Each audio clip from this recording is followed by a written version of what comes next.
اقرأ كتاب الله ترق جنانه وتنل عظيم الأجر أعوذ بالله من الشيطان الرجيم بسم الله الرحمن الرحيم الحمد لله رب العالمين نحمده ونستعينه ونستغفره ونعوذ بالله من شرور أنفسنا ومن سيئات أعمالنا من يهده الله فلا مضل له ومن يضلل فلا هادي له أشهد أن لا إله إلا الله وحده لا شريك له وأشهد أن محمدا عبده ورسوله سبحانك لا علم لنا إلا ما علمتنا إنك أنت العليم الحكيم اللهم علمنا ما ينفعنا وانفعنا بما علمتنا وزدنا علما اللهم آتي أنفسنا تقواها وزكها أنت خير من زكاها أنت وليها ومولاها ربي يسر ولا تؤسر ربي تمم بالخير أما بعد. Okay, InsyaAllah hari ini kita sambung tadabbur surah Al-Mujadilah. Minggu lepas kita tidak ada kelas. Minggu lepas tidak ada kelas. Jadi ini ayat ni sepatut kita tadabbur minggu lepas ni. Kita sampai ayat 17. Okey.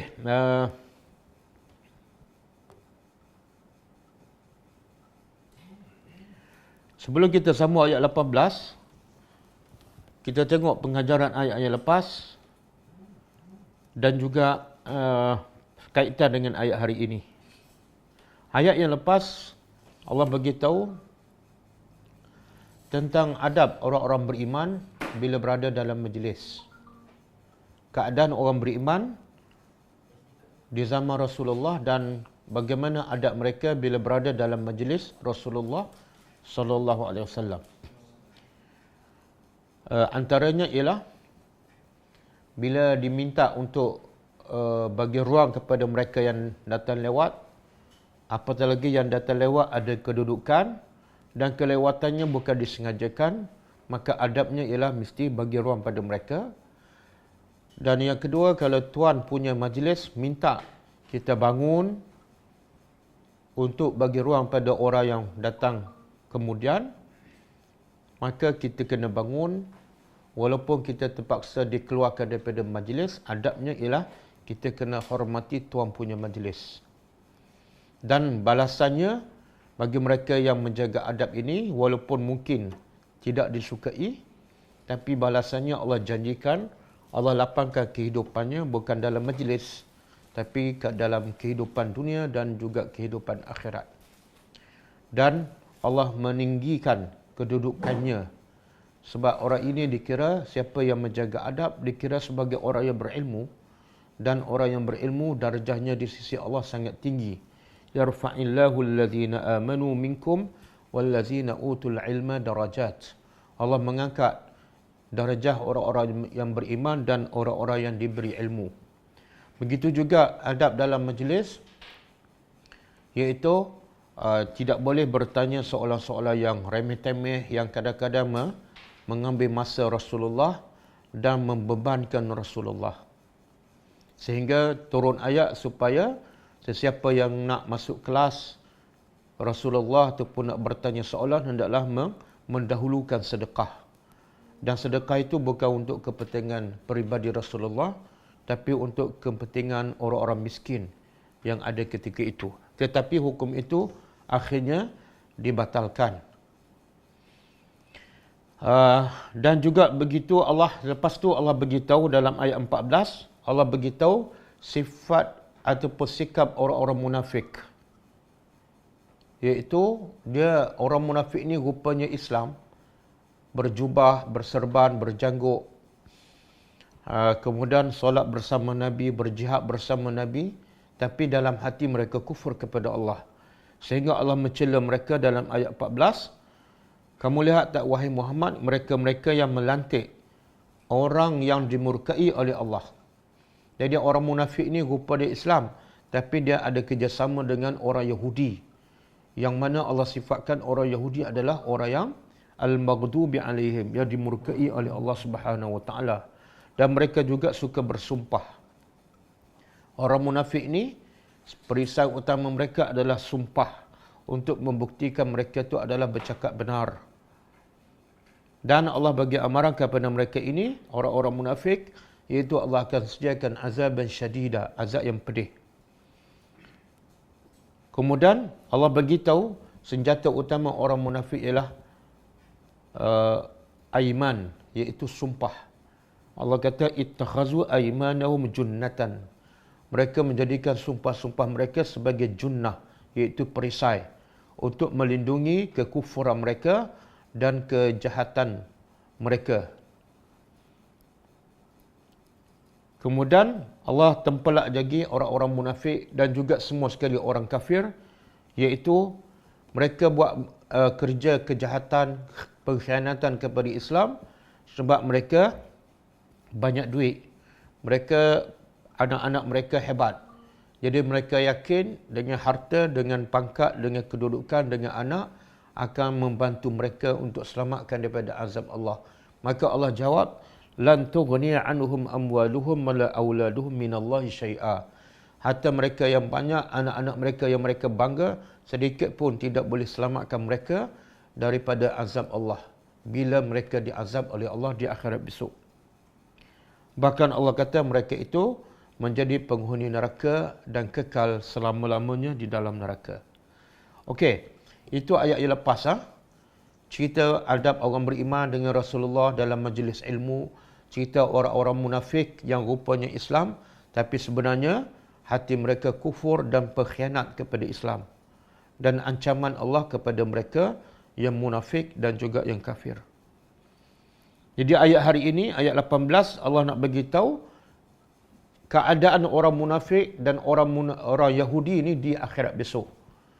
Kalau sebelumnya Allah cerita keadaan mereka kat dunia, suka bersumpah, suka berbangga dengan harta pangkat, suka menipu, suka bermuka-muka, itu keadaan mereka di dunia. Ayat hari ini Allah nak ceritakan keadaan mereka di akhirat. Kita tadabbur. Okey, a'udzubillahi minasyaitonirrajim. Yauma, hari ataupun pada hari yab'atsuhumullah, Allah bangkitkan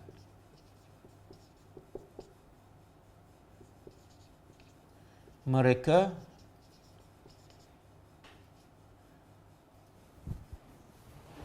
pada hari Allah bangkitkan mereka. Bila ni? Iaitu bila ditiup sangkakala yang kedua. Allah bangkitkan semua, bukan orang munafik saja, termasuklah orang beriman, orang kafir. Allah bangkitkan mereka daripada kubur. Seperti sebagaimana mereka mati. Walaupun mayat mereka telah hancur, tapi bila ditiup sangkakala yang kedua dan hujan turun, hujan itu akan mengenai satu tulang yang masih berbaki di dalam kubur. Kemudian daripada tulang itu akan tumbuh dan akhirnya menjadi seperti jasad sebelum mereka meninggal. Itu makna al-ba'su ataupun hari kebangkitan. Jadi Allah nak bagi tahu hum ni, mereka ni ialah refer kepada ayat sebelum ni, iaitu orang munafik yang suka bersumpah, suka berpura-pura di hadapan Rasulullah dan orang beriman. Jadi keadaan orang munafik di akhirat besok, ketika Allah bangkitkan mereka jami'an, kesemua sekali. Makna tidak ada yang terkecuali. Di sini juga Allah bagi tahu yang akan bangkitkan mereka Allah. Jadi kuasa mutlak yang hanya boleh menghidupkan manusia dan boleh membangkitkan mereka untuk kali kedua hanyalah pada Allah Subhanahu Wa Taala. Nabi tidak ada kuasa, bahkan Nabi termasuk makhluk yang akan dibangkitkan kembali oleh Allah Subhanahu Wa Taala. Okey, bila mereka dibangkitkan di akhirat besok, apa keadaan mereka? Kalau kat dunia mereka suka bersumpah untuk membuktikan mereka itu benar. Di akhirat besok apa keadaan mereka? Fayahlifuna. Maka mereka akan bersumpah.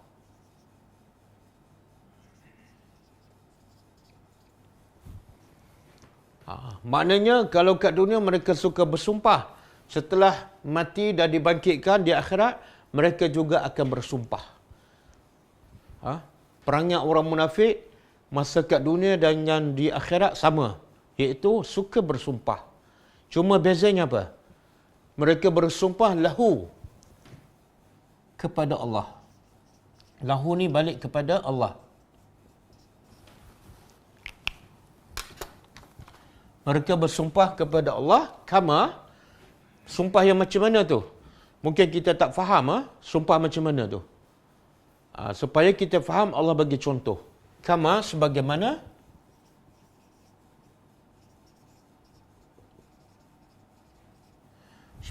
yahlifuna,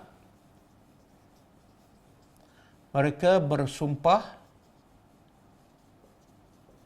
lakum, kepada kamu.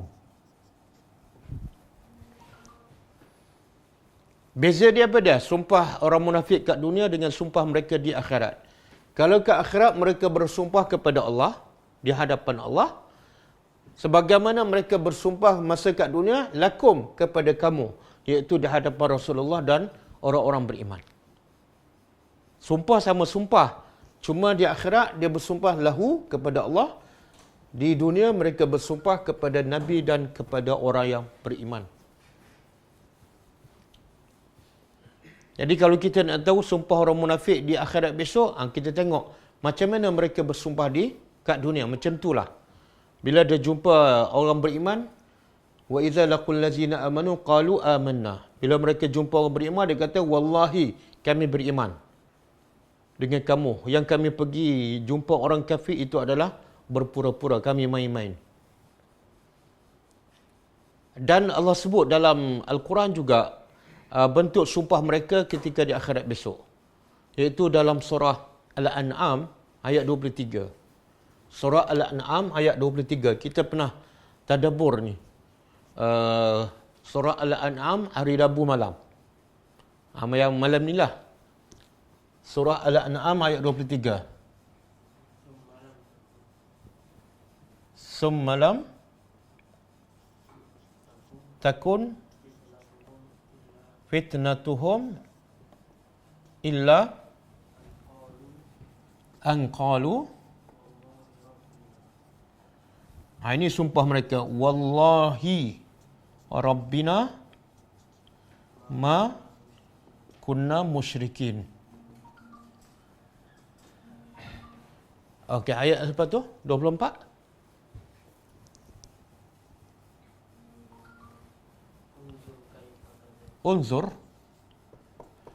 Unzur kai kazabu ala anfusihim wa dhalla anhum ma kanu yaftarun. Tengok. Allah rakam sumpah mereka kat dunia pun ada, sumpah mereka di akhirat pun ada. Allah kata apa? Bila mereka terdesak di akhirat besok, mereka dah nampak balasan yang Allah akan timpa pada mereka, maka Allah kata summalam takun fitnatuhum. Kemudian tidak ada bagi mereka fitnah. Fitnah ni dalam konteks ayat ni ialah jawapan. Bila mereka terdesak dan nampak azam Allah, tidak ada jawapan mereka illa, kecuali an qalu, mereka berkata wallahi, ini sumpah mereka ni. Ya Allah kata, yahlifuna, wallahi demi Allah, Rabbina, wahai Tuhan kami, ma kunna musyrikin, tidaklah kami dulu orang-orang musyrik.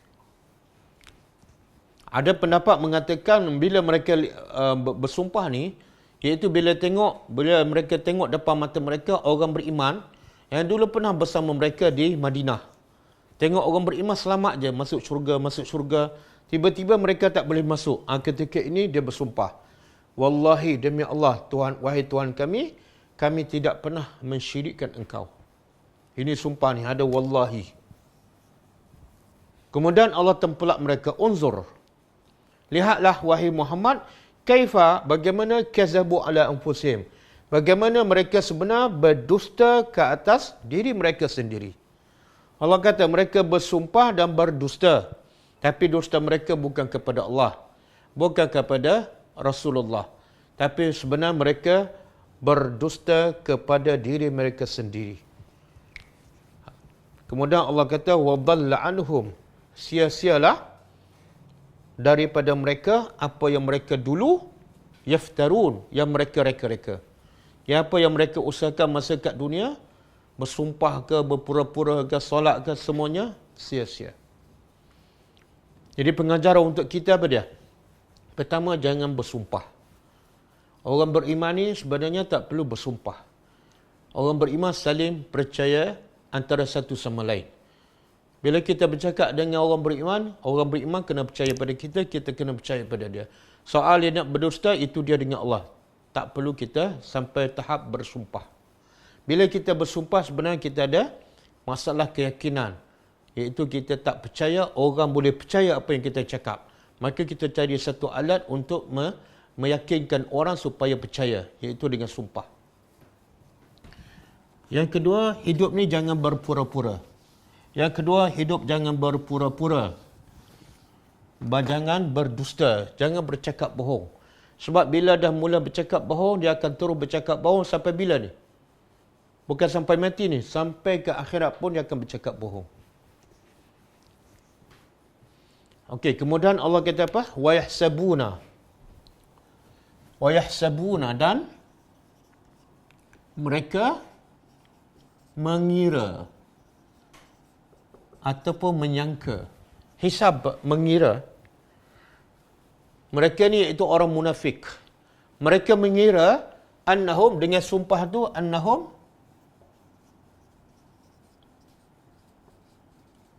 sesungguhnya mereka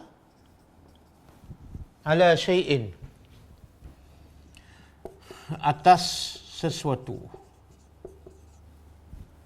Apa maksud ni? Apa maksud? Dengan mereka bersumpah tu, ada step satu lagi iaitu, lepas bersumpah ataupun masa bersumpah, mereka mengira mereka di atas sesuatu. Apa maksud? Sebagaimana kat dunia, mereka bersumpah dan mereka dapat manfaat daripada sumpah tu. Apa dia manfaatnya? Iaitu harta mereka tak dirampas. Mereka tak dibunuh. Sebab rupa mereka Islam. Walaupun mereka menentang Islam, tapi Islam tak menentang mereka dan tak membunuh mereka. Harta mereka selamat, tidak dirampas. Sebab apa? Sebab mereka bersumpah bahawa mereka Islam. Jadi sama juga di akhirat besok, mereka yang bersangka dengan sumpah tu, mereka akan dapat manfaat. Sebagaimana mereka dapat manfaat masa kat dunia. Tapi sebenarnya, Allah kata apa? Ala innahum, ingatlah. Ingatlah, innahum, sesungguhnya mereka humul kazibun. Mereka lah, dua kali ya, mereka lah adalah pendusta. Jadi apa yang mereka dapat faedah daripada sumpah kat dunia, sebenarnya tidak berlaku di akhirat besok. Kenapa? Sebab dunia tak sama dengan akhirat. Dunia tempat beramal, tapi akhirat tempat terima balasan. Kalau dunia pun Allah tahu mereka dusta, di akhirat lagi Allah tahu. Dan di akhirat bukan tempat untuk beramal. Jadi sumpah apa semua tak diambil kira. Di akhirat ialah hanya tempat balasan. Okey. Daripada sini ayat 18 kita dapat ada satu penyakit besar dan bahaya yang menimpa semua manusia. Termasuklah orang munafik ni. Orang munafik, orang kafir, dan juga penyakit ni menimpa juga orang Islam. Allah nak rawat penyakit ni, Allah guna perkataan tu supaya kita tadabbur dan kita ambil pengajaran. Apa penyakit tu? Penyakit ni sangat-sangat bahaya dan ramai yang tak sedar.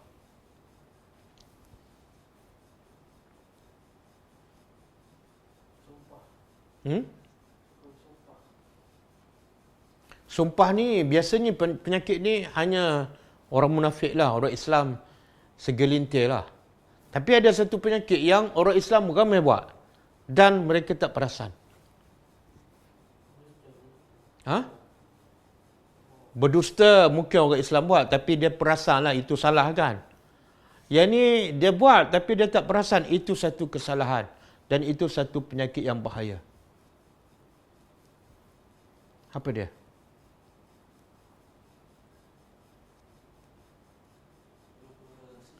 Apa dia? Pura-pura suci. Kat perkataan mana tu? Kat perkataan mana tu?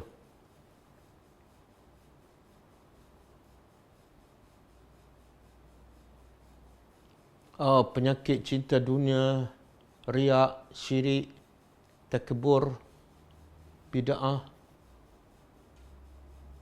Tak, cuba cari dalam perkataan mana penyakit tu.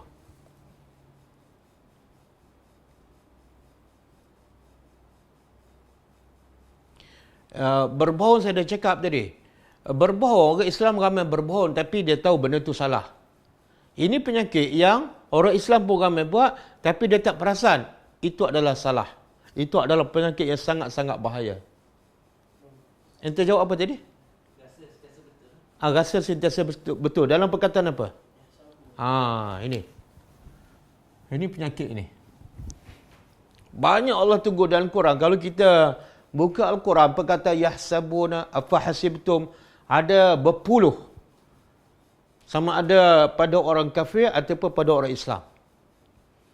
Contohnya, dalam surah Al-Kahfi kan, Allah kata apa? Ayat 104. Laqad dhalla sa'yuhum fil hayati dunya.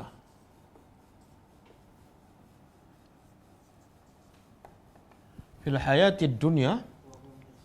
Wahum yahsabuna annahum yusinuna sun'a.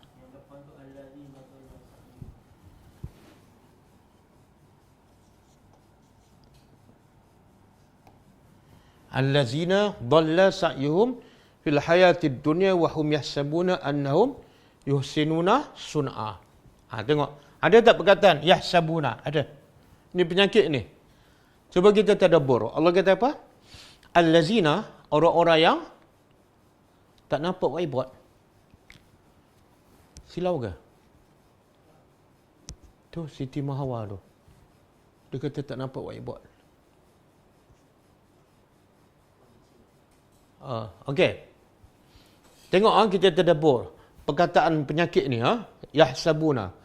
Allah kata allazina dhalla sa'yuhum, orang-orang yang dhalla, sia-sia sa'yuhum, amalan mereka. Amalan mereka sia-sia di mana? Fil hayatid dunya, dalam kehidupan dunia. Tetapi wahum yahsabuna, mereka masa kat dunia, yahsabuna, mengira annahum yuhsinuna sun'a.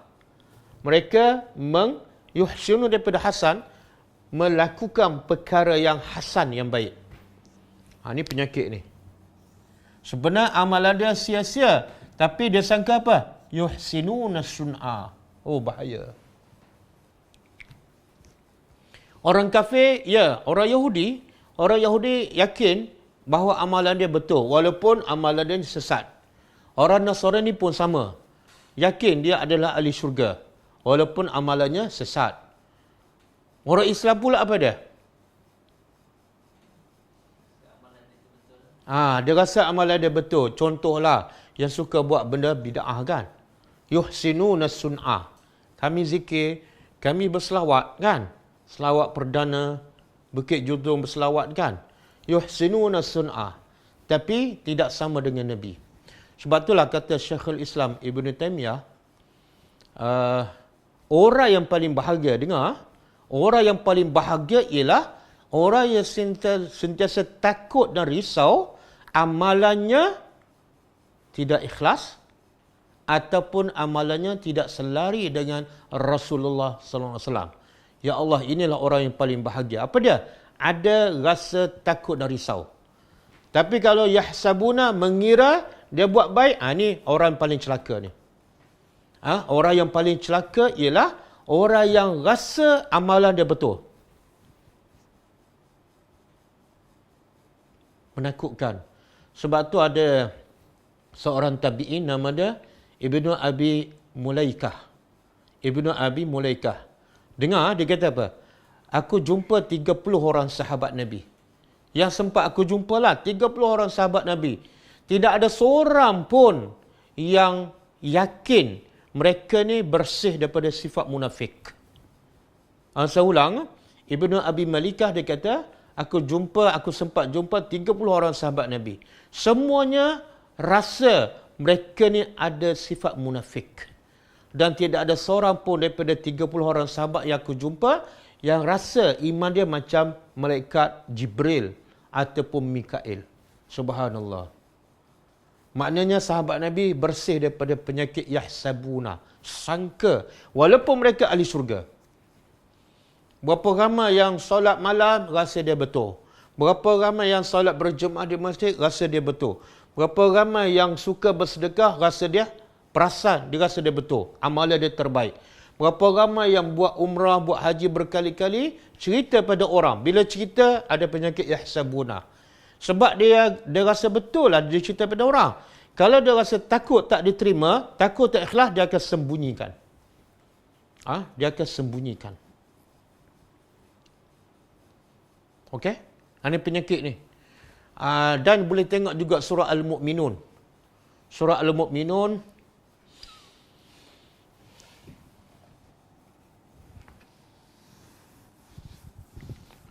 Ayat ni biasa kita baca dalam zikir lah. Tapi dia bukan daripada sunnah Nabi lah. Apa hasibtum annama khalaqnakum abasa wa annakum, tak ingat ayat berapa, 99 ke apa? Ke 100 lebih. Wa annakum ilaina la turja'un.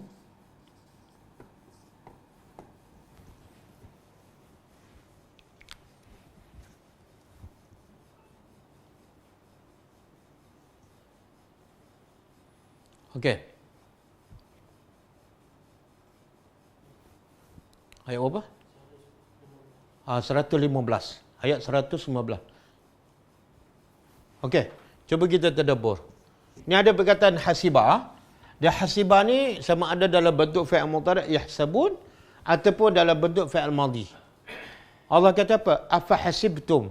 Adakah patut kamu kira, kamu sangka annama khalaqnakum, sesungguhnya kami cipta kamu ni abasan. Abasan. Apa makna abasan? Main-main. Sampai bersembang, gelak sampai setengah jam, sembang kosong sampai 1 jam, lepak kedai mamak 2 jam. Allah tanya, adakah kamu sangka kami cipta kamu ni abasan, main-main? Ini penyakit ni. Penyakit apa? Dia sangka hidup ni main-main. Buktinya apa? Dia tak beramal soleh. Ataupun dia beramal soleh, main-main. Kalau buat solat, dia buat ringkas, lewat. Tapi kalau buat urusan dunia, dia buat sungguh-sungguh dan awal.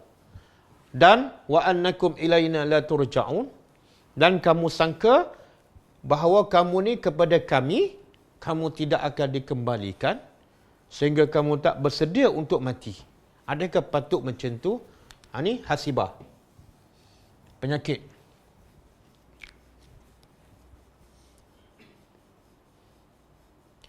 Dan surah Al-Ankabut ayat 2. Surah Al-Ankabut ayat 1 dan 2. Allah kata apa? Ahasiban nasu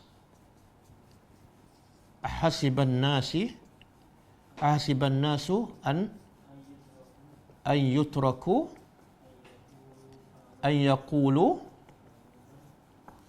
amanna wahum la yuftanun walaqad fatanna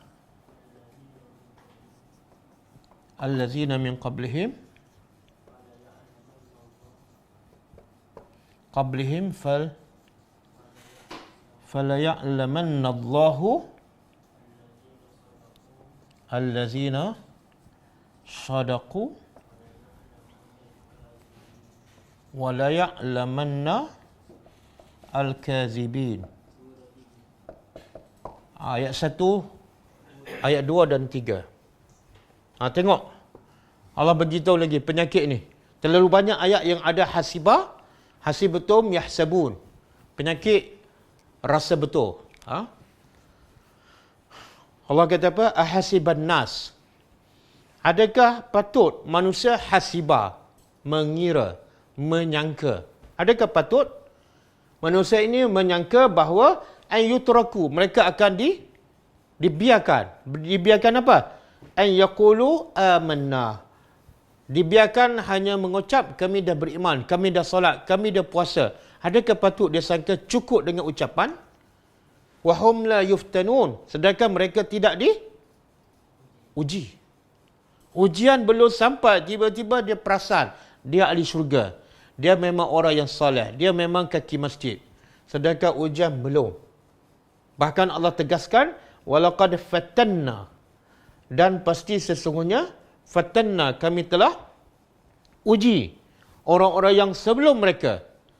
Orang yang dahulu, zaman Nabi Muhammad, zaman Nabi Nuh, Nabi Saleh, Nabi Hud, semua kami telah uji mereka. Dan daripada ujian tu apa hasilnya? Fala ya'lamanna Allah. Maka pastilah sesungguhnya hasil daripada ujian Allah mengetahui. Allazina sadaqu, satu, hasilnya daripada situ dapat tahu siapa yang benar. Wala ya'lamannal kazibin. Dan daripada ujian dapat Allah tahu siapa yang sebenarnya berdusta. Bila tu? Bila ada ujian. Sebab tu ada seorang lelaki di zaman Rasulullah. Dia pergi berjihad. Kemudian bila cedera, dia tak tahan, dia letak pedang tu kat perut dia. Kemudian dia bunuh diri. Maka dia ahli neraka. Tengok Allah uji. Dah pergi medan peperangan. Tapi dengan ujian dia tak tahan, dia pun bunuh diri. Maka terbukti dia adalah kazibin. Begitu juga sahabat-sahabat Nabi, Bilal bin Rabah, Allah tengok, bila dia mengaku beriman, Allah pun uji. Apa dia? Ditangkap, diseksa, diazab, tapi akhirnya terbukti dia benar. Ammar bin Yasir, Sumayyah, Yasir, semuanya diuji. Isteri Firaun, Asyah, bila Asyah mengucap kami beriman kepada Allah, terus Allah uji. Apa dia? Dia diazab, diseksa oleh suaminya Firaun. Maka daripada ujian itu, terbukti dia adalah orang yang benar. Tukang sihir Firaun pun sama. Bila dia mengaku dia beriman, terus Allah bagi ujian. Apa dia? Iaitu Firaun mengancam untuk memotong kaki dan tangannya secara bersilang, kemudian menyalibnya. Dan akhirnya terbukti dia benar. Subhanallah. Jadi penyakit ni, hasibah ni sangat-sangat bahaya ni. Dalam keadaan kita tak diuji, tiba-tiba kita perasan kita orang beriman dan kita ahli syurga. Sangat tidak betul. Dan sekarang ramai tak bila Allah uji dengan COVID-19, dengan Allah uji dengan PKP ni, ramai yang tak reda dengan takdir Allah. Hanya ujian tu kecil saja dah terbukti kazibin. Kan? Ramai yang bercakap pasal SOP solat berjemaah kan. Nanti Allah akan uji apa pula? Lepas ni Allah tarik PKP, tengok-tengok yang pergi solat jemaah tak ramai juga. Makna di situ Allah tahulah siapa yang bercakap benar, siapa yang bercakap dusta. Semoga Allah selamatkan kita daripada penyakit apa ni? Hari ni kita dapat penyakit baru. Penyakit apa? Hasibah. Ataupun yahsabun. Penyakit ni asalnya daripada siapa ni? Daripada orang munafik. Daripada orang kafir. Okey?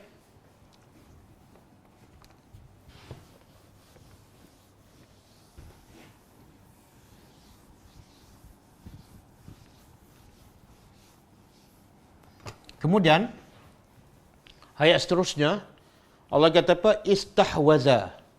Bila mereka ni bercakap dusta dan suka bersumpah dan tidak mentaati Allah, apa berlaku masa kat dunia? Istahwaza. Istahwaza ni telah ni kesan daripada penyakit hasibah. Kesan daripada penyakit tidak mentaati Allah ialah telah menguasai.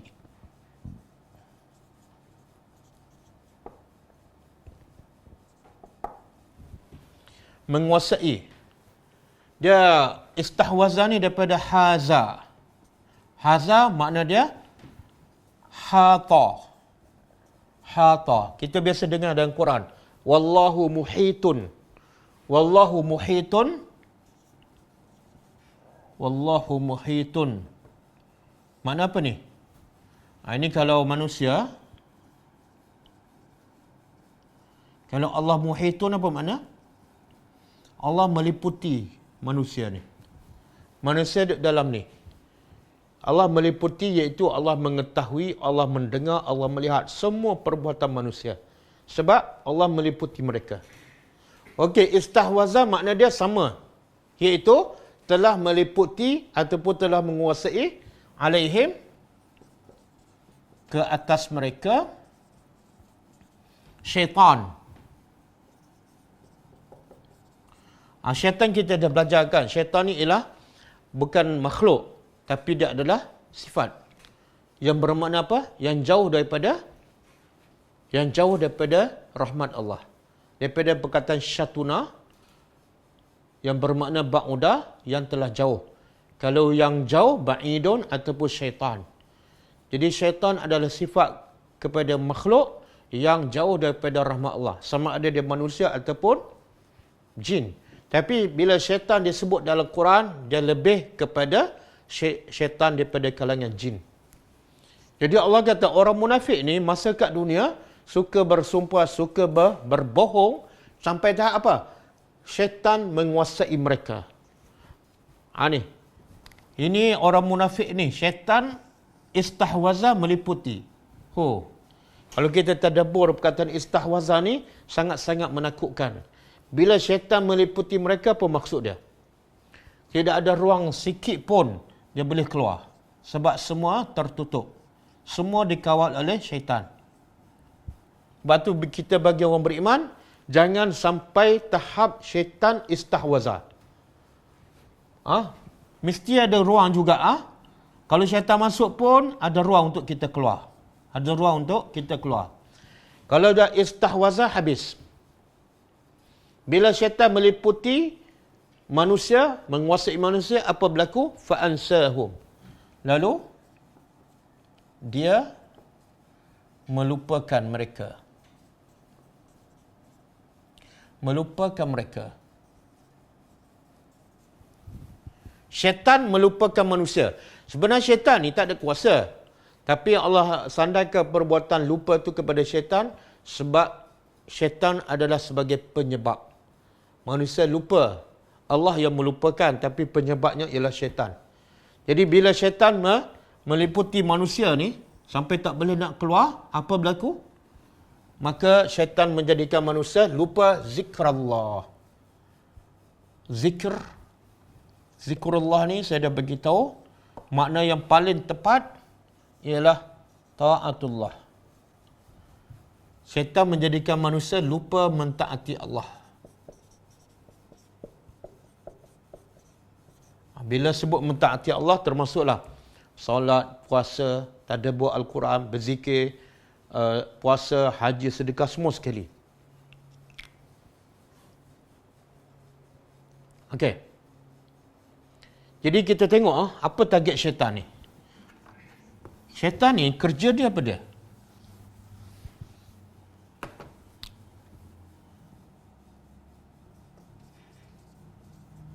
Target syaitan apa dia? Manusia lupa Allah.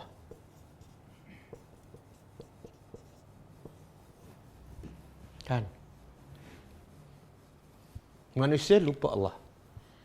Kita tengok lupa Allah ni benda kecil je. Tapi sebenarnya inilah matlamat syaitan. Makna apa tu? Kata ulama, musibah yang paling besar, musibah celaka yang paling celaka ialah bila manusia lupa Allah.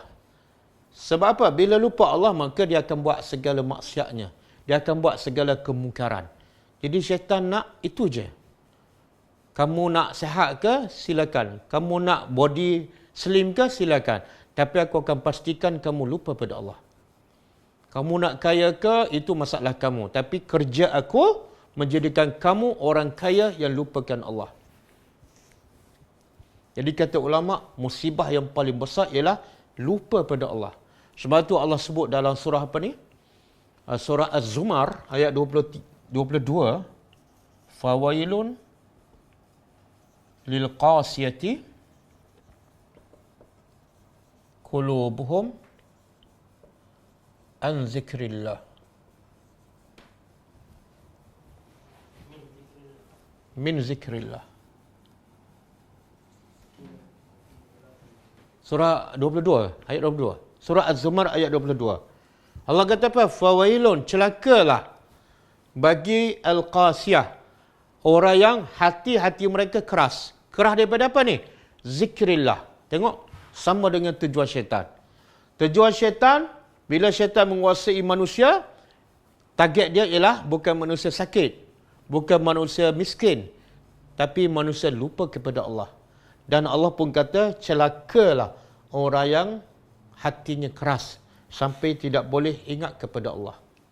Ni, sepatut manusia, ibu bapa ke, guru sekolah ke, pendakwah ke, fokus pada benda ni. Benda yang syaitan fokus. Kadang-kadang kita belajar, mengajar orang bab fardu ain, bab taharah, bab haid, bab nifas kan, bab hukum solat, hukum puasa.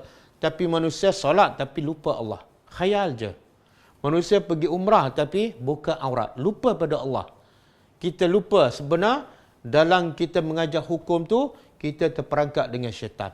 Syaitan kata kamu nak solat silakan. Nak buat haji silakan. Tapi aku akan pastikan solat kamu fawailun. Aku akan pastikan haji kamu, puasa kamu, semuanya sia-sia. Sebab apa? Kosong dari zikrullah.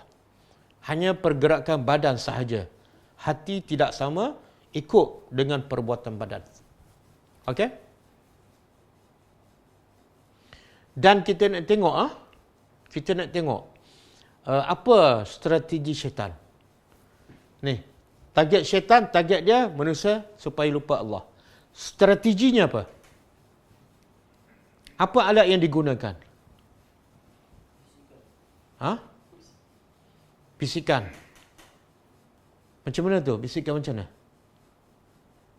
Allah rakam dalam Quran strategi syaitan yang supaya manusia akhirnya lupa Allah. Saya nak tanya, semua orang, khususnya orang beriman lah, kalau tanya kamu nak tak lupa pada Allah, semua akan jawab tak nak. Maka syaitan tak akan hasut manusia supaya lupa Allah. Walaupun target dia lupa Allah, tapi dia guna strategi lain supaya manusia tak rasa yang dia buat tu sebenar membawanya kepada lupa Allah. Apa cara dia? Macam mana tu? Strategi apa? Lahwal hadis. Jadi strateginya apa? Buka surah Al-Hijr ayat 39. Surah Al-Hijr ayat 39.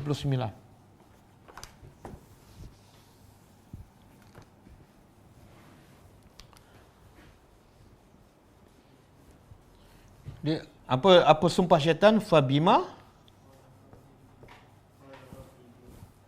qala Rabbi, bima ke fabima?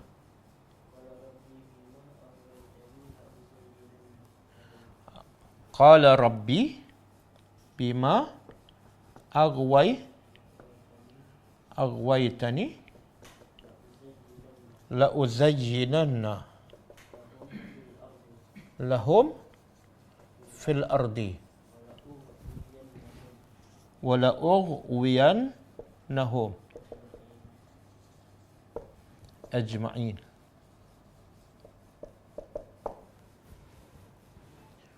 Ayat 40 illa kan? Illa ibadaka minhumul mukhlasin. Okey. Tengok semua Allah cerita ni. Target syaitan supaya manusia lupa Allah. Bila manusia lupa Allah, walaupun dia salat, walaupun dia puasa, okey. Salat tapi buka aurat. Salat tapi mengumpat. Salat tapi bercakap bohong. Mana target syaitan berjaya. Okey, strateginya apa? Qala, telah berkata syaitan. Bila Allah melaknat syaitan ataupun iblis, dia menjawab, Rabbi, wahai Tuhanku. Bima aghwaytani, dengan sebab engkau telah menyesatkan aku. Tengok jahatnya syaitan, dia yang pilih untuk sesat, tapi akhirnya dia salahkan Allah. Ini perangai syaitan, iaitu bila dia buat salah, dia salahkan orang. Dia cari kambing hitam. Kambing hitam untuk membersihkan dirinya. Jadi dengan sebab engkau telah sesatkan aku, apa sumpah syaitan? La uzayyinanna. Pasti aku akan hiaskan. Tengok syaitan guna dua huruf taukid, lam dengan nun. Kalau nak terjemah apa dah? Pasti sesungguhnya aku akan hiaskan lahum kepada semua hamba engkau. Di mana? Fil ardi. Semua sekali kan? Tapi syaitan sebut tak aku akan hiaskan apa? Subhanallah. Tengok ayat Quran. Syaitan bersumpah depan Allah, sebab engkau sesatkan aku akan hiaskan. Sesungguhnya aku akan hiaskan kepada semua manusia di atas muka bumi. Syaitan tak sebut hiaskan apa. Sebenarnya hiaskan apa? Apa dah? Kejahatan. Maksudnya apa tu? Kejahatan, semua orang tak suka, semua orang nampak benda tu salah kan. Maka strategi syaitan ialah dia hiaskan amalan jahat supaya nampak baik. Boleh? Contoh apa dia?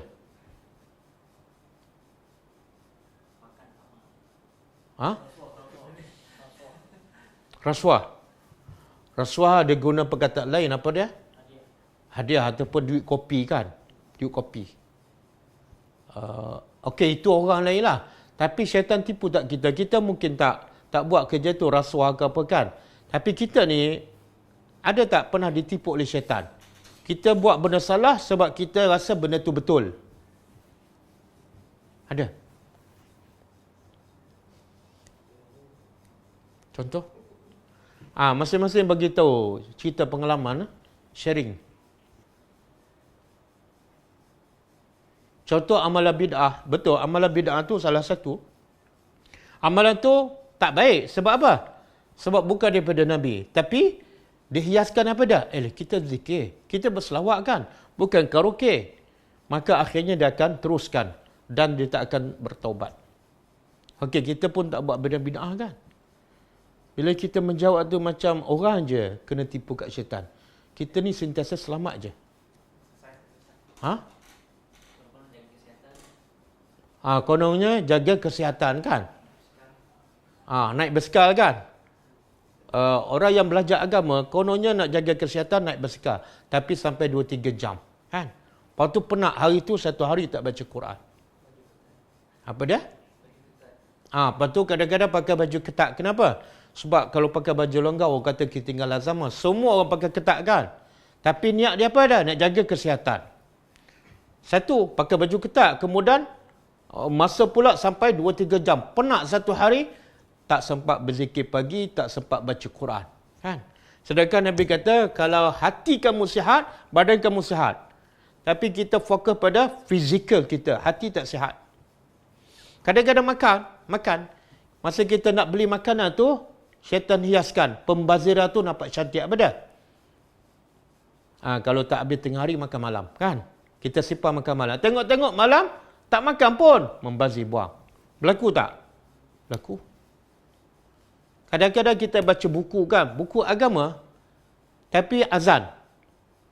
Yang sepatutnya dua-dua tu pada zahirnya nampak baik. Ini baca buku agama ataupun dengan tadabbur Al-Quran. Tiba-tiba azan. Yang mana patut kita utamakan? Azan, tinggalkan walaupun tadabbur Al-Quran. Tapi syaitan bisik, ada sikit lagi. Akhirnya kita pergi salat Jumaat terlepas salat sunat. qabliyah. Ya. Banyak sangat syaitan ni. Jadi semua amalan tu pada asalnya tak baik, tapi akhirnya orang tu kata baik sebab apa? Syaitan dia hiaskan. Kadang-kadang nak jaga kesihatan, dia beli barang apa ni? Suplemen kan? Sampai beratus-ratus kan? Tapi iman dia tak meningkat pun. Tak menjadikan dia kuat baca Quran, tak menjadikan dia kuat berzikir. Tapi kos dia, lepas habis sambung, sampai beribu sanggup pembaziran. Tapi untuk pergi kelas agama, nak bayar RM60 pun dia berfikir 10 kali. Banyak, terlalu banyak ni. Ingat syaitan ni bersumpah depan siapa ni? Depan Allah. Makna apa tu? Dia tak akan berbohong. Dia akan buat kerja ni bermati-matian. Berapa jam ni dia akan buat kerja ni? 24 jam kan? Kita buat kerja dakwah pun hujung minggu kan? Maknanya syaitan lagi hebat dakwah dia. Setiap hari. Agak-agak ada tak allowance syaitan ni? Berapa allowance dia? Lepas tu, aku akan hiaskan. Lepas tu, bila manusia nampak amalan tak baik, nampak baik, wala ughwiyannahu. Di situ aku akan sesatkan mereka. Tengok, syaitan tak kata mula-mula lagi aku akan sesatkan. Bila bunyi sesat, orang akan elakkan. Tapi bila hiaskan, nampak cantik. Dia tak sedar. Sebenarnya syaitan nak sesatkan mereka. Ajma'in. Mana ada tak orang yang terkecuali? Tak ada. Nabi, para Nabi pun pernah diganggu oleh syaitan. Bahkan Nabi Adam pun pernah digoda oleh Iblis ketika dalam surga. Okey, ada tak orang yang terselamat daripada tipu daya syaitan ni? Ada tak? Yang amalan tak baik, dia tetap nampak tak baik walaupun ditipu oleh syaitan. Siapa yang selamat ni? Illa syaitan mengaku depan Allah. Illa ibadaka, melainkan hamba engkau yang mukhlasin. Subhanallah, tengok Allah sayang pada kita. Allah bagi tahu strategi syaitan, Allah bagi tahu target syaitan, dan Allah bagi tahu bagaimana nak elakkan daripada tipu daya syaitan. Nak selamat daripada syaitan, nak selamat daripada istahwazah ni. Syaitan meliputi kita. Bila dah meliputi ni, kata ulama, kita tak boleh keluar. Kita tak mungkin dapat keluar daripada kepungan. Istahwazah ni lebih tepat kepungan. Kepungan syaitan. Tidak ada ruang langsung nak keluar. Kecuali dengan bertaubat, kemudian ikhlaskan diri. Taubat kepada Allah daripada dosa, kemudian ikhlaskan diri. InsyaAllah kita akan dapat hasilnya, iaitu zikrullah. Sebab itulah manusia semakin dia berzikir, semakin dia bertaubat, semakin dia ikhlas, semakin dia berzikir, semakin sukar untuk syaitan kacau dia. Jadi nak tahu setakat mana kepungan syaitan kepada seseorang, macam mana kita tahu syaitan dah kepung penuh ataupun sebahagian, masih ada ruang untuk kita keluar. Kita berdapat tahu iaitu dengan hubungan kita dengan Allah. Semakin banyak kita berzikir, semakin longgar kepungan syaitan. Semakin kita banyak lupa Allah, semakin ketat kepungan syaitan. Sebab itulah ada satu kisah, ada seorang yang cacat. Dilahirkan cacat, kepalanya tak ada rambut. Kulitnya sopak, matanya buta, kaki dan tangan kudung. Tengok Allah ciptakan dia macam tu. Tapi mulut dia berzikir pada Allah. Zikrullah. Lalu, bila dia zikir pada Allah, dia puji Allah, ada seseorang melihat. Orang yang rupa dia macam ni, Allah tak bagi banyak nikmat. Kepala tak ada rambut, kulit pun tak cantik, mata pula buta, kulit kaki kudung, tangan kudung, tiba-tiba puji Allah. Jadi orang yang melihat pelik lah. Macam mana dia puji Allah yang tak bagi nikmat sempurna kepada dia. Maka kata si buta ni, dia kata, wailak, celakalah engkau. Sebenarnya Allah telah bagi pada aku satu nikmat yang sangat besar. Apa dia? Iaitu lisanan zakira. Lidah aku sentiasa boleh sebut Allah. Wa qalban syakira. Dan hati sentiasa bersyukur pada Allah. Makna orang ni walaupun anggota dia cacat, tapi dia tak dapat ditipu oleh syaitan. Syaitan tak boleh menjadikan lupa pada Allah. Berapa ramai yang sihat walafiat, muka handsome, semuanya lengkap, tapi syaitan ditipu oleh syaitan, nak keluar subhanallah pun susah. Lagi dia kaya, lagi dia berjawatan besar, lagi dia lupa Allah, lagi dia diikat oleh syaitan. Jadi jangan tengok pada kelebihan seseorang, tapi tengoklah setakat mana kita boleh berzikir pada Allah. Kalau kita boleh berzikir pada Allah walaupun miskin, maka kita adalah orang yang paling berjaya. Sebab tu Allah kata apa ni? Lepasnya Allah kata apa? Ulaika. Mereka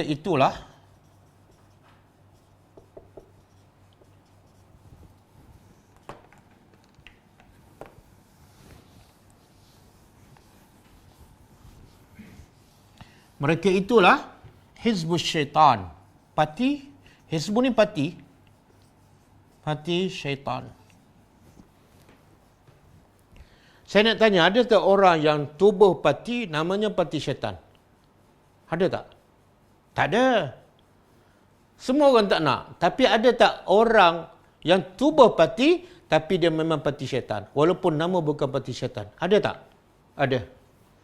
Sebab itulah syaitan akan menipu daya amalan yang tak baik supaya nampak baik. Bukan dengan nama parti syaitan. Tapi partinya kadang-kadang Islam. Tapi dia lupa pada Allah. Maka dia adalah parti syaitan. Jadi kalau kita nak tahu orang tu parti apa? Nak tahu parti Allah ke parti syaitan? Tengok. Dia sentiasa tak zikir pada Allah. Kalau jarang zikir ataupun tak zikir langsung, dia sebenarnya adalah ahli kepada parti syaitan. Ahli parti syaitan ni tak payah berdaftar dengan ROS. Dia berdaftar direct dengan syaitan. Saya tahu nombor ahli dia, tak tahu yang keberapa. Boleh tanya syaitan. Siapa yang lupa pada Allah, automatik dia menjadi parti syaitan. Siapa yang cakap? Allah. Siapa yang lupa pada Allah, Allah kata itulah parti syaitan. Kemudian Allah kata apa? Ala, ingatlah, sesungguhnya Hizbus Syaitan, parti syaitan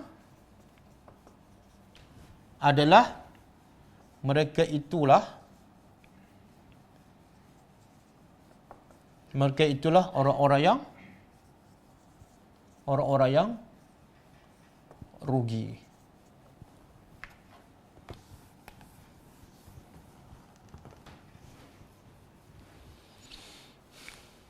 Subhanallah. Tengok cara manusia berfikir, kadang-kadang orang Islam berfikir tak sama dengan Al-Quran.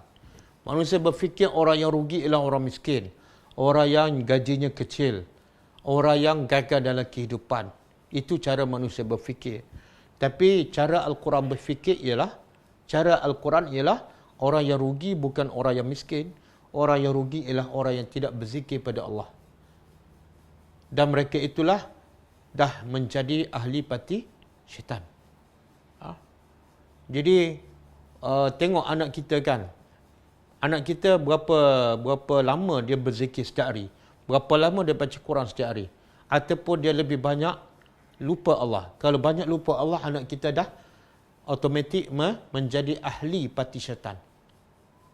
Kita sendiri pun sama. Kalau kita jarang lupa Allah, solat pun fikiran melayang, ada kemungkinan kita juga dah terdaftar sebagai ahli parti syaitan. Dan kita tengok dalam surah Fatir, target syaitan kat dunia supaya manusia lupa pada Allah. Itu kat dunia. Tapi di akhirat besok supaya apa? Boleh buka surah Fatir ayat 5 dan 6. Surah Fatir ayat 5 dan 6.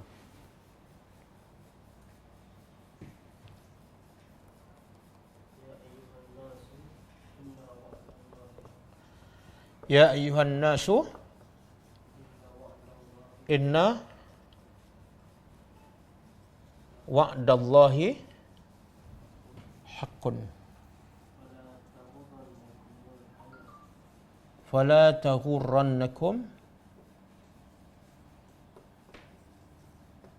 hayatud dunya Wala yaghurrannakum billahi al-gharur. Kemudian ayat 6.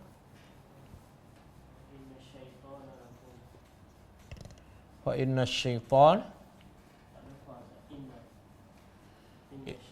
syaitana lakum aduwwun fattakhizuhu aduwwa. Kemudian innama yad'u hizbahu yakunu min ashabi as-sa'ir. Cuba tengok. Allah kata apa? Ya ayuhan nas, wahai manusia, inna wa'dallahi haqq. Sesungguhnya janji Allah adalah benar. Janji Allah adalah benar. Janji pasal pahala sedekah 700, pahala solat Jumaat 27, zikir pagi petang ada pahala sekian-sekian. Orang beriman dan beramal soleh dapat masuk syurga, mengalir di bawahnya 4 jenis sungai. Janji Allah adalah benar. Tapi akhirnya ramai tak percaya. Ramai tak buat untuk mendapat janji Allah. Sebab apa? Allah kata fala taghurannakumul hayatud dunya. Jangan sekali-kali kehidupan al-hayatud dunya. Ini penipuan yang pertama. Ramai manusia lupa pada janji Allah. Sebab apa? Kehidupan dunia menipu daya kamu. Maka Allah kata apa? Jangan sekali-kali kehidupan dunia menipu kamu. Sampai tak sempat nak salat awal. Sampai tak sempat nak pergi kelas tadabbur. Sampai tak sempat nak zikir pagi petang. Sampai tak sempat nak bangun malam. Sampai tak sempat nak salat sunat rawatib. Sebab apa? Disibukkan dengan urusan dunia. Jangan tertipu. Satu. Yang kedua, wala yaghurrannakum billahil gharur. Janganlah kamu ditipu oleh al-gharur. Siapa? Syaitan. Jadi ada dua benda menipu daya manusia sampai dia tak beramal soleh. Satu, kehidupan dunia, duk kejar dunia. Yang kedua, syaitan. Kadang-kadang syaitan kata apa? Alah, solat sunat ni kita buat kemudian lah. Ataupun kita solat sunat, amalan sunat buat masa tua. Kan? Masa muda buat yang wajib-wajib je. Bila dah pencen buat yang tengok-tengok dia mati sebelum pencen. Kan? Ataupun dia mati masa tua juga. Tapi masa tua dia tak larat nak buat dah. Dia kata amalan sunat ni tadabbur ni kita ikut masa tua lah. Tapi bila dah tua tak berapa nak dengar dah. Bila nak menghafal dah tak boleh. Kena tipu kat syaitan. Jadi masa kita muda, masa kita segar, masa ingatan masih kuat, masa ni lah pulun habis-habis. Sebab tu Nabi puji kan orang yang buat amalan ketika muda. Kan? Pemuda Kahfi, pemuda. Ibrahim masa memecahkan patung, masa berdakwah dia adalah seorang pemuda.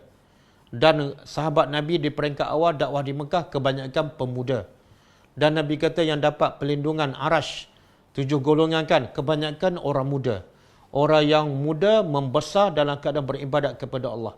Kebanyakannya orang muda.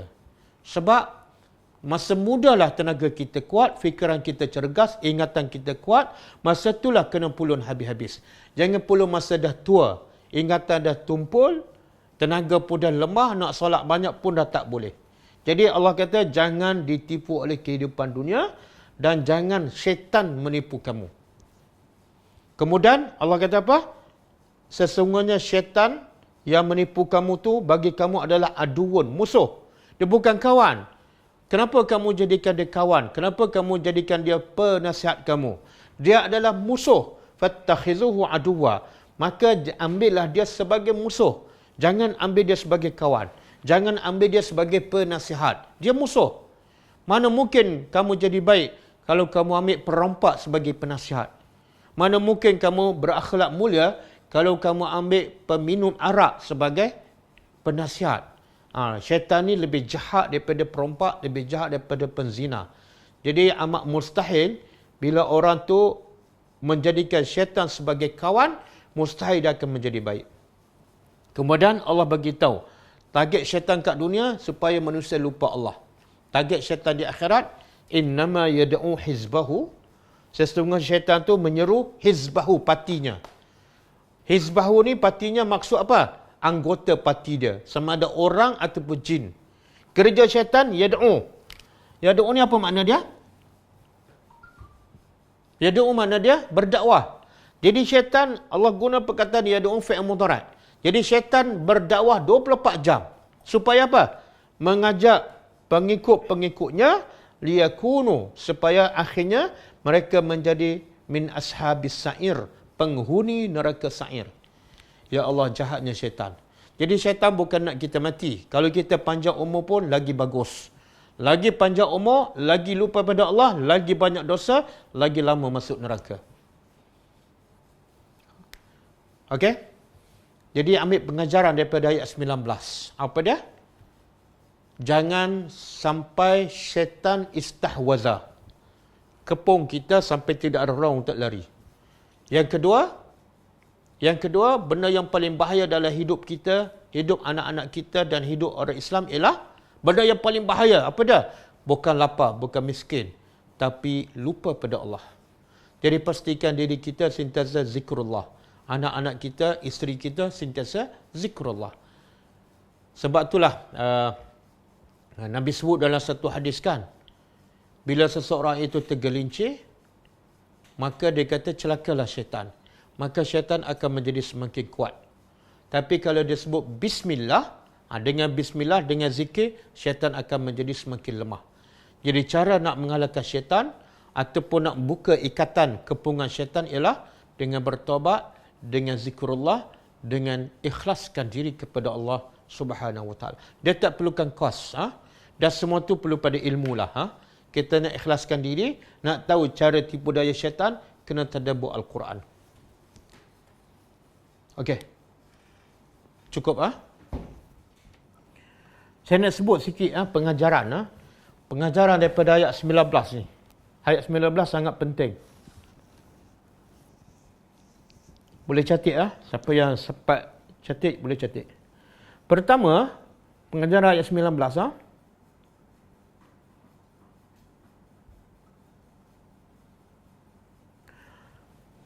syaitan akan menipu manusia sehingga manusia betul-betul terkepung dengan jeratnya. Dan manusia tidak boleh keluar daripadanya. Syaitan akan menipu manusia sehingga manusia terkepung dengan jeratnya, sehingga manusia tidak boleh keluar daripadanya. Yang kedua, jerat dan kepungan syaitan tidak boleh dibuka kecuali dengan bertaubat kepada Allah, ikhlas dan perbanyakkan zikrullah.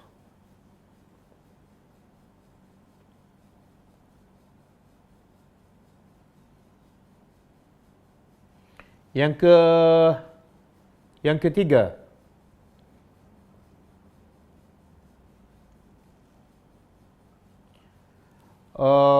penguasaan syaitan ke atas manusia.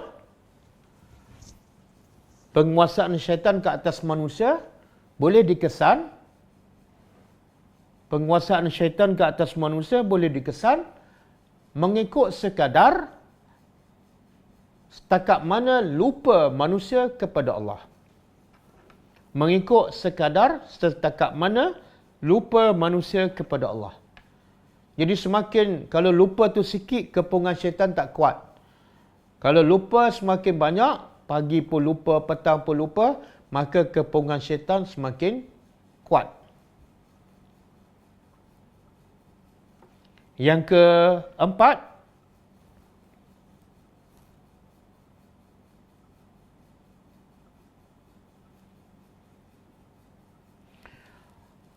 antara penyakit paling bahaya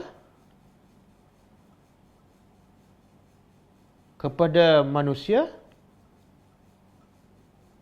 dan penyakit ini tidak disedari oleh ramai manusia, iaitu dia menyangka amalannya telah baik. Iaitu dia menyangka amalannya telah baik.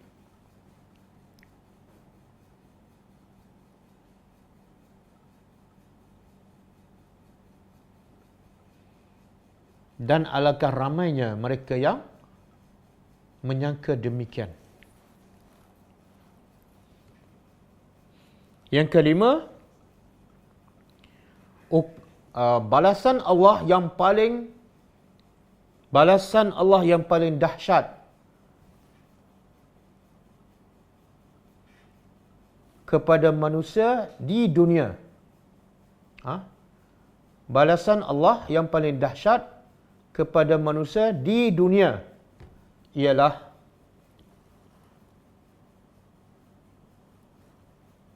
bukan COVID-19, tetapi lupa kepada Allah. Balasan Allah yang paling dahsyat kepada manusia di dunia ialah lupa kepada Allah.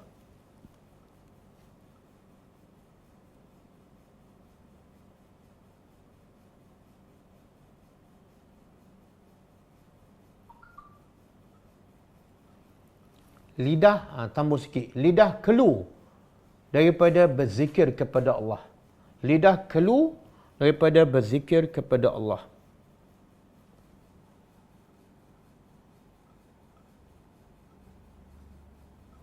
Yang berapa? Yang keenam.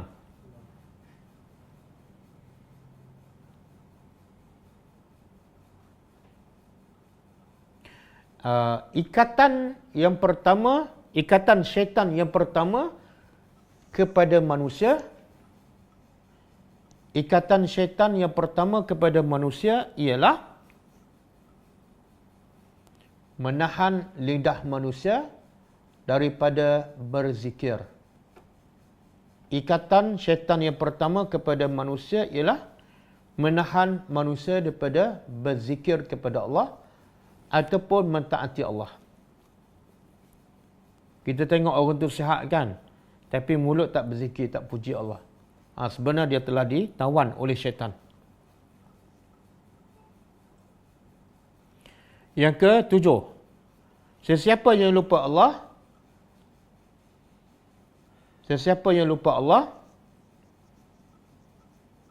dia akan termasuk dalam kumpulan parti syaitan.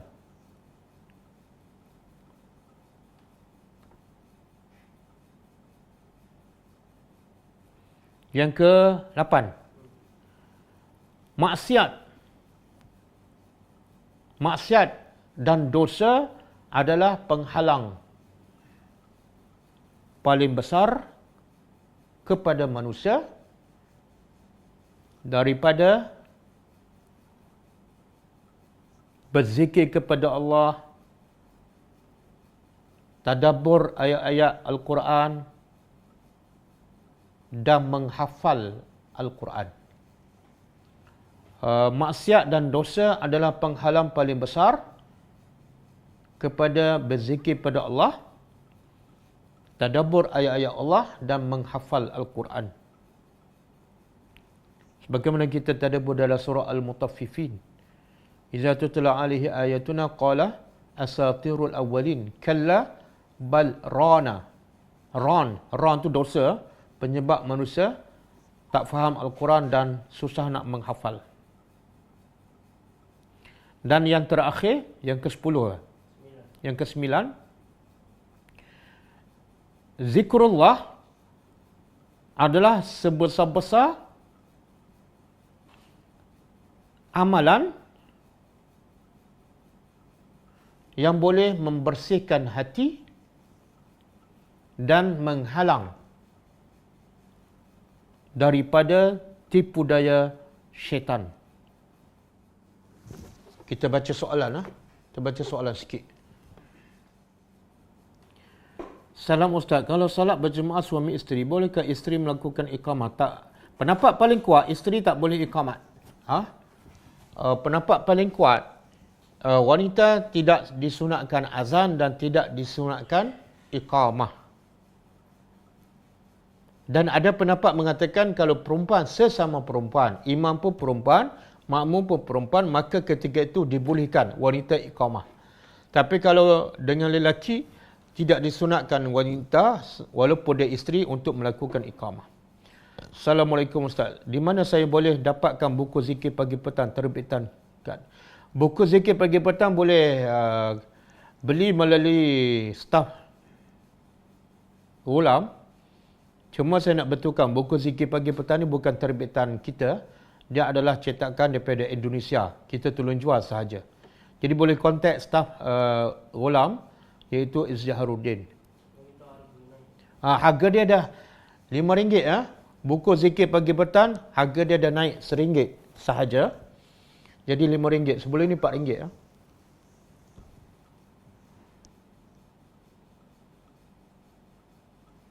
Salat sunat sebelum zuhur 4 rakaat 2 salam. Ya. Salat berjemaah dengan suami, wanita tak dah.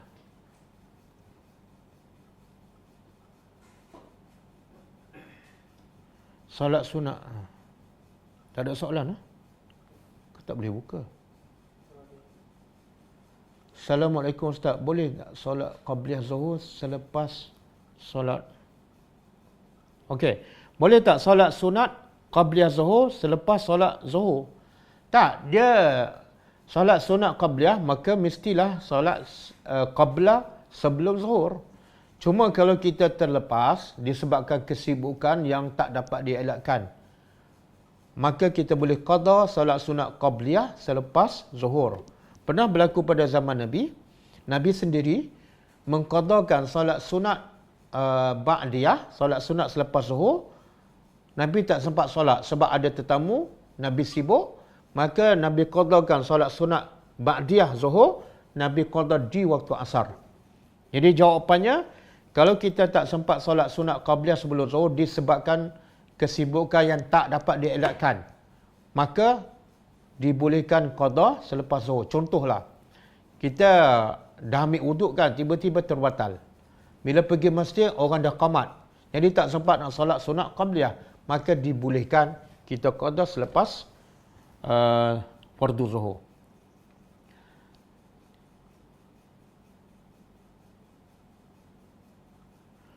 Assalamualaikum Ustaz. Apa doa untuk istiqamah dalam ibadah dan untuk ikhlaskan diri dalam ibadah? Doa yang Nabi selalu baca, ya muqallibal qulub, tsabbit qalbi ala dinika.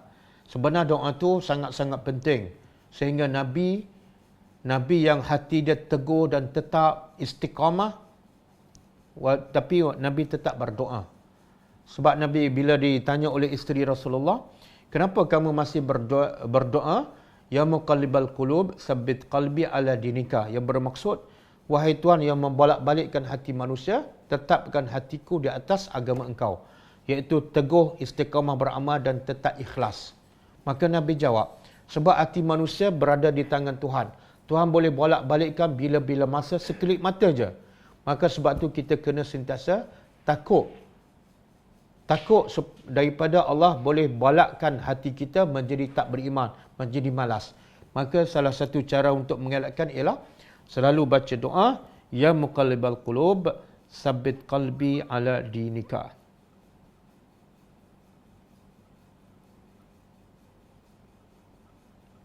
Ustaz, ada dalil tak sebelum solat fardu baca surah An-Nas? Tak ada dalil. Sebelum solat hanya Nabi baca bismillah je. Nabi baca bismillah. 3 kul tak ada. Salam Ustaz, jika imam tak tunggu makmum baca Al-Fatihah, adakah makmum habiskan Fatihah ataupun diam dan dengar imam baca surah? Bila tengok kalau kita datang muwafiq, kita datang bersama imam dan takbir bersama imam, sepatutnya kita ada masa untuk habiskan Fatihah. Kecuali imam tu selepas Fatihah dia baca surah paling pendek, wal asri. Kita pula baca Fatihah slow. Jadi keadaan macam tu ada 2 pendapat. Pendapat pertama, ini pendapat paling tepatlah, kita kena rukuk bersama imam. Walaupun Fatihah tak habis, dan Fatihah itu akan ditangguh oleh imam. Sebab apa? Sebab Nabi sebut dalam satu hadis, man adraka ar-ruku' faqad adraka ar-raka'ah. Siapa yang sempat rukuk bersama imam, dia sempat dapat rakaat. Maknanya, kalau tak sempat rukuk bersama imam, maka dia tak akan dapat rakaat tersebut. Jadi kalau dia tak sempat habis Fatihah, maka dia hendaklah rukuk bersama imam. Bacaan Fatihah dia akan ditangguh oleh imam. Pendapat kedua, dia kena habiskan Fatihah walaupun imam dah rukuk. Walaupun imam bangun daripada rukuk. Sampai apa? 3 rukun fi'li. Sampai imam bangun, sampai imam rukuk, sampai imam sujud, dan jangan sampai imam bangun daripada sujud. Tapi pendapat itu tidak ada dalil lah. Pendapat itu tidak ada dalil. Jadi yang paling kuat, bila imam rukuk, kita kena rukuk. Nak mengerjakan solat tapi kencing tak lawas. Macam mana nak mengatasinya? Ulama bagi kaedah, kalau kencing tak lawas, kita bersih betul-betul, kencing betul-betul, kemudian balut. Kemudian kita solat je, tawakal pada Allah. Kalau keluar pun, dimaafkan. Sebab memang tak boleh dielakkan, kencing selalu keluarkan. Itu caranya. Semoga Allah terima amalan kita. Ustaz, wanita yang haid ada 2 pendapat, dibenarkan membaca dan memegang Al-Quran dengan niat belajar. Jadi saya ambil pandangan kedua untuk membaca dan memegang Al-Quran. Tapi suami berpendapat tak boleh. Dan kata saya berdosa dan suami yang akan tanggung dosa saya. Sebab belajar Al-Quran masa haid. Tak, ini pendapat ulama'. Ulama' mengatakan bagi siapa yang belajar Al-Quran ataupun mengajar Al-Quran ataupun dah hafaz Al-Quran, maka ulama' mengatakan dibolehkan dia baca Quran walaupun dalam keadaan haid. Sebab apa? Sebab kalau dia bila haid dia berhenti belajar, dia berhenti mengajar, maka Quran tu akan hilang, lama-lama akan hilang. Sebab waktu haid ni bukan sekejap, seminggu kan, setiap bulan. Jadi ulama' mengatakan dibolehkan bagi wanita haid yang belajar ataupun yang mengajar untuk membaca Al-Quran. Jadi tidak berdosa. Ini pendapat ulama' dan ada hujahnya. Jadi suami tak akan tanggung dosa. Jangan risau, suami tak akan tanggung dosa. Ini bukan isteri memandai-mandai, ada pendapat dan ada hujahnya. Boleh qada solat sunat sebelum zuhur disebabkan tak dapat. Okey. Berapa lama dibolehkan jarak antara solat waktu dengan sunat? Sebab kadang-kadang anak kecil minta itu, tak ada masalah. Dia solat sunat ba'diyah, zuhur, waktu dia akan habis bila habis waktu zuhur. Tapi sebaik-baiknya kita buat awal dan secepat yang mungkin. Lagi awal, lagi bagus. Tapi kalau disibukkan oleh anak ataupun kita terlupa, maka selagi ada waktu zuhur, kita boleh solat sunat ba'diyah zuhur. Wallahu'alam. Ustaz, kalau solat witir 1 rakaat lepas Isya, bila bangun solat tahajud tak perlu buat witir lagi. Ya. Sebab Nabi kata, la witrani fi lailatin wahidah. Nabi kata tidak boleh melakukan 2 witir dalam 1 malam. Bila buat witir selepas Isya, bangun tengah malam, solat tahajud saja tanpa witir. Wallahu'alam. Ustaz, boleh terangkan ayat 7 surah Al-Ma'un.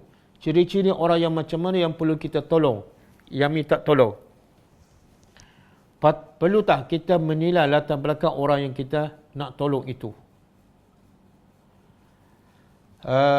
Dia sebenarnya bila orang meminta tu, biasanya orang yang berhajat lah. Jadi kita kena tengoklah. Allah sebut dalam surah Al-Baqarah, orang yang patut kita tolong, pertama dia betul-betul miskin. Yang kedua, dia tidak meminta-minta. Tapi kita nampak rupa dia, pakaian dia, dia memang memerlukan. Itu yang paling utama kita tolong. Yang kedua, Quran juga sebut, orang yang miskin ni ada 2 jenis. Satu yang tak meminta, walaupun dia memerlukan. Yang kedua, orang yang meminta. Jadi, yang miskin dan meminta, kita kena perhati juga. Tengok keadaannya, pakaiannya, dan sebaik-baiknya, kalau boleh kita pergi ziarah dia. Macam kita duk buat, pergi ziarah orang miskin, di mana-mana, di Melaka, di Perak, di Penang, di Terengganu. Banyak dah kita pergi. Bila kita pergi, kita dapat mengesahkan mereka ni betul-betul miskin. Ustaz, tak ada masa. Sebenarnya, kenapa kita tak ada masa? Itu amalan kita, itu pahala kita, itu yang kita nak bawa ke akhirat besok. Kalau Nabi sanggup berjalan pergi ke Taif untuk berdakwah, kenapa kita tak boleh berjalan sedikit untuk cari orang miskin? Ataupun untuk mengesahkan dia betul-betul miskin? Dan kadang-kadang jiran kita kan, kadang-kadang jiran kita nampak rumah besar tapi suami dia meninggal. Dan dia pun tak ada kerja. Makna income dia dah tak ada kan. Dia minta al-ma'un. Al-ma'un ni benar-benar keperluan asas. Kadang-kadang minta garam, kadang-kadang minta gula, kadang-kadang minta bawang. Bagilah. Kalau kita tahu keadaannya betul-betul miskin. Wallahu'alam. Mana lebih utama? Belajar membaca Al-Quran sehingga lancar ataupun belajar tadabbur Al-Quran. Dua-dua utama. Dua-dua utama. Tapi yang betul-betul wajib ialah tadabbur Al-Quran. Baca Al-Quran dengan betul, hukumnya wajib. Tapi baca Al-Quran sehingga faham dan beramal, hukumnya lagi wajib. Bahkan Quran diturunkan sebenarnya yang paling utama supaya kita faham dan kita ikuti. Quran hudan linnas, petunjuk untuk manusia. Dan Allah pun mencela orang yang tak mentadabbur. Tidak ada ayat yang Allah mencela orang yang tidak membaca. Yang ada Allah mencela orang yang tidak mentadabbur. Wallahu a'lam. Bolehkah kita kalau sampai ke masjid solat sunat di masjid, kemudian kita solat sunat bila tengok keadaan? Kalau kita pergi masjid orang dah azan, tak payah niat tahiyatul masjid. Bila dah azan, terus kita solat sunat subuh. Dan solat sunat subuh itu automatik juga menjadi solat sunat tahiyatul masjid. 2 in 1. Tapi kalau kita pergi masjid surau, orang belum azan, maka niatlah solat tahiyatul masjid. Wallahu a'lam. Boleh tak kita solat fardu 2 kali? Solat pertama sendiri, selepas tu solat pula berjemaah dengan suami. Boleh, tapi jangan jadikan kebiasaan. Pernah berlaku pada Muaz bin Jabal, sahabat Nabi. Dia solat fardu bersama Nabi. Kemudian bila dia balik ke kampung dia, kaum dia minta dia jadi imam. Solat yang dia telah solat, dia pun jadi imam. Maka ketika itu, solat dia tu hanya menjadi solat fardu, tapi hukumnya hanya sunat. Sebab solat fardu yang asal dia telah solat bersama Rasulullah. Jadi jawapannya boleh. Cuma jangan jadikan kebiasaan.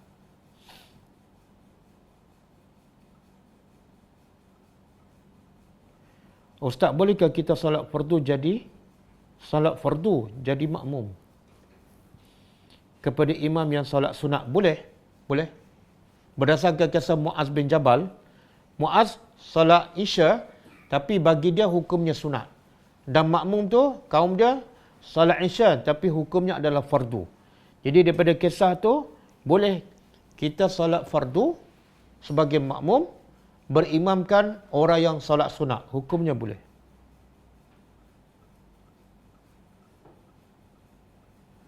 Solat sunat fajar sama ke dengan solat qabliyah subuh? Yang sama, benda yang sama. Solat sunat fajar, solat sunat subuh, dua benda yang sama. Okey. Cukup Jadi soalan lain ni tak sempat, jangan kecewa. Boleh tanya besok insya-Allah. Kelas kita akan datang malam ni insya-Allah pukul 9:10. Kita sambut tadabbur surah Al-An'am. Okey, kita tutup dengan membaca tasbih kafarah. Subhanakallahumma wa bihamdika, asyhadu an la ilaha illa anta, astaghfiruka wa atubu ilaik.